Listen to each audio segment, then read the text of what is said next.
There are times when you don't have the time or the inclination to create artwork of your own.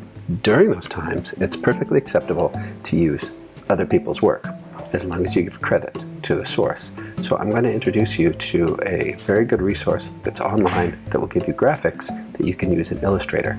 And I will show you how to get them into your Illustrator document in a way that actually works. Okay? So I've got my blank document here, and I'm going to go to Flaticon.com. I'm going to look for a tree icon. You can become a member, it's free, but you don't have to. When you search for something, there's a few things that you need to do to narrow the search down. For one thing, under license, choose selection. You don't want any that you have to pay for. For another thing, because we're laser printing, we're not interested in dozens or hundreds or thousands or millions of different colors. We want very simple graphics. So we want monocolor. These are all ones that will be easy to work with, easy to edit in our Illustrator document that we're going to send to the laser printer.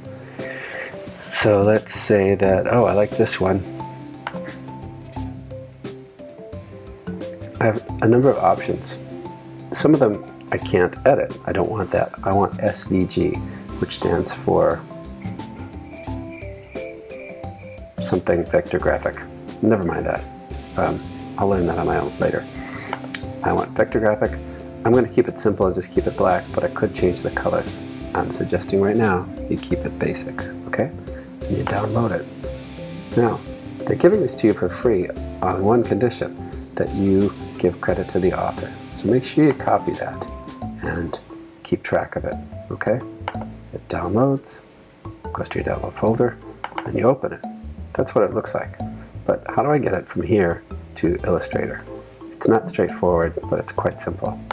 You go back to Illustrator, and you put it on a layer that's separate from other things, so you can work with it layer. And then you go to File, Place. Find it in your downloads, double click, put it wherever you want it. Sometimes it's too big. What can you do? You can go to Transform and resize it. I want mine to be 100 wide. There we go. And then you click, excuse me, and you click. There it is. Is it the right shade of black? Yes, it is. We got lucky.